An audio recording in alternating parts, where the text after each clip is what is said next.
ये मनुस्मृति के आधार के ऊपर देश के अंदर शासन कायम करना चाहते हैं भारतीय जनता पार्टी।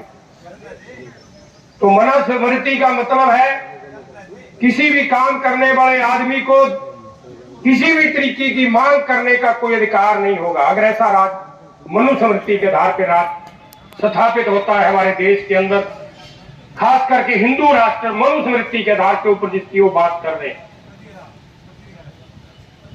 मतलब किसी को बोलने का अधिकार नहीं होगा। वो कहते हैं कि हर आदमी के काम जो है मनुस्मृति के अंदर पहले से चिन्हित किए हुए हैं, वही काम वो आदमी करेगा। कोई चमड़े का काम करने वाला है तो वो उसमें चिन्हित है कि उसका बेटा वही काम करेगा। कोई गंदगी उठाने का काम करता है तो उसके आगे औलाद जो है वो गंदगी उठाने का ही काम करेगी। ये चिन्हित है उसके अंदर सब तरह के काम। और काम करने वाले लोगों को शूद्र अछूत माना गया उसके अंदर। और जब से ये सरकार देश के अंदर आई है या हमारे प्रदेश के अंदर आ रही है, हम ये देख रहे हैं कि काम करने वाले जो लोग हैं, मेहनत करके जीवन गुजारा करने वाले जो लोग हैं, उनका जीवन पहले से और ज्यादा नरक हुआ है, और ज्यादा नरक हुआ है।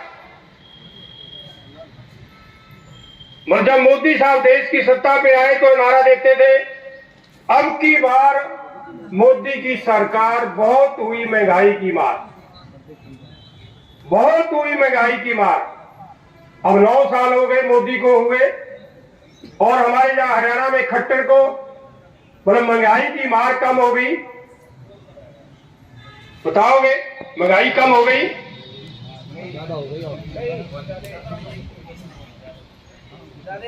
अच्छे दिन आएंगे, मेरे को बनाओगे, सत्ता पे बैठाओगे। कितने अच्छे दिन आए, क्या क्या अच्छा हुआ। बेटे बेटियां नौजवान पढ़ लिख के बड़ी मुश्किल से जिनको पढ़ाया आज वो दर दर की ठोकरें नौकरी के लिए खा रही। और अपने हरियाणा में तो हरियाणा सरकार ने जो हरियाणा का एसएस बोर्ड था, पक्की भर्ती के लिए जो हरियाणा सरकार का बोर्ड था, उसको खत्म करके कौशल विकास बोर्ड बना दिया। कौशल विकास भर्ती बोर्ड बना दिया कच्चे कर्मचारियों की पक्की भर्ती के इंतजाम के लिए। कच्चे कर्मचारी भर्ती करने के लिए पक्का बोर्ड बना दिया। मतलब ये विकास है।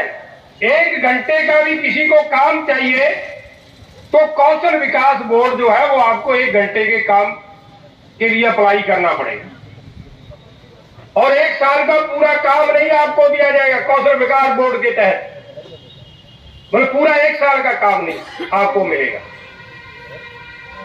और आप धरना प्रदर्शन नहीं कर सकते।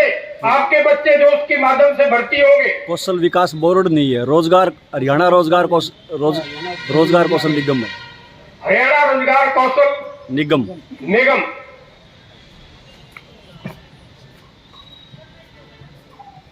मतलब घंटों के हिसाब से भी जो काम है वो करने का इंतजाम कर दिया। तो इस तरीके की व्यवस्था जो है वो किसके फायदे के लिए है जो करती जा रही है हमारी सरकार, चाहे हरियाणा की सरकार है। केंद्र सरकार ने 8 घंटे के कानून को खत्म करके 12 घंटे का कानून बना दिया। अभी लागू करना वो बाकी है। प्राइवेट विभागों के अंदर तो वो पहले से लागू है।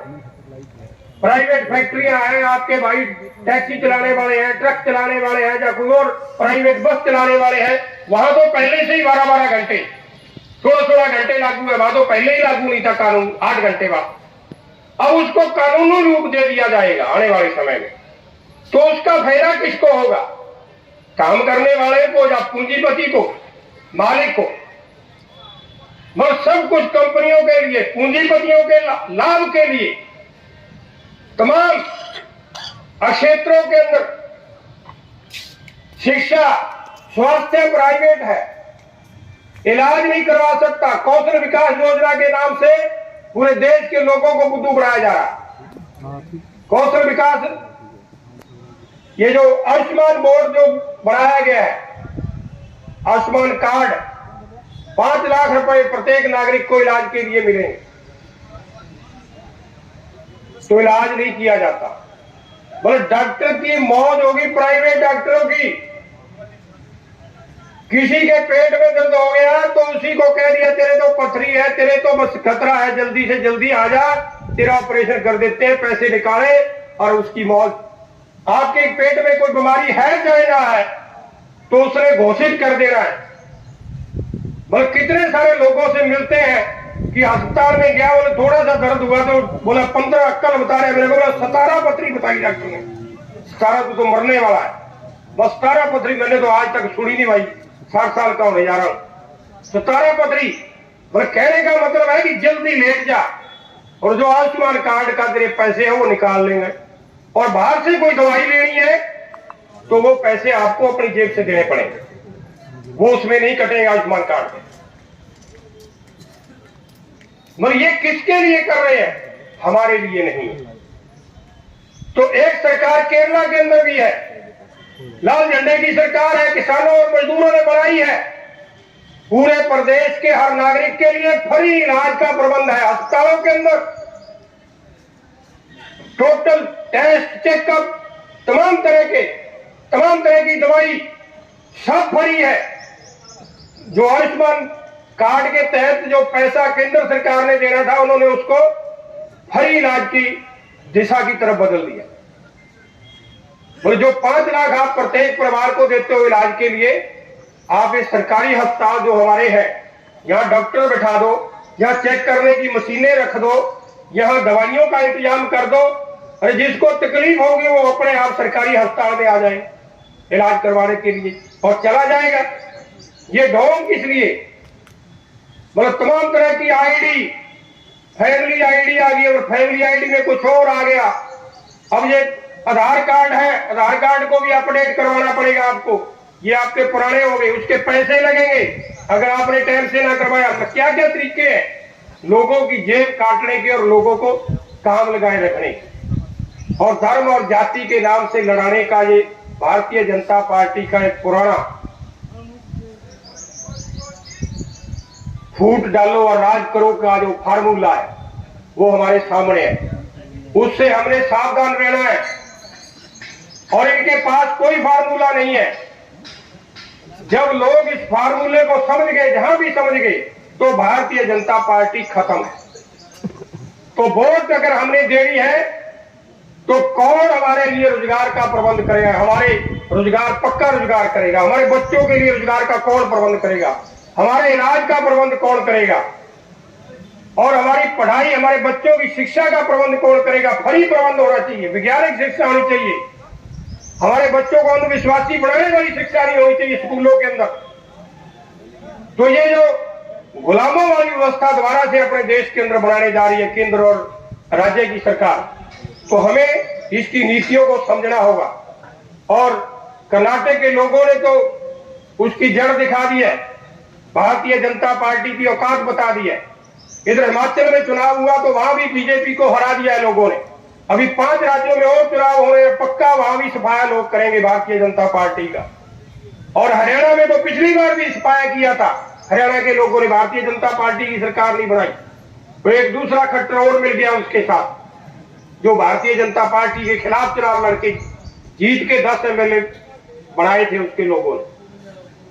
तो तिकड़मबाजी से हरियाणा के अंदर सरकार है, और हरियाणा में तो मतलब ही नहीं इनकी सरकार द्वारा आज इनका सुपड़ा साफ होने वाला है।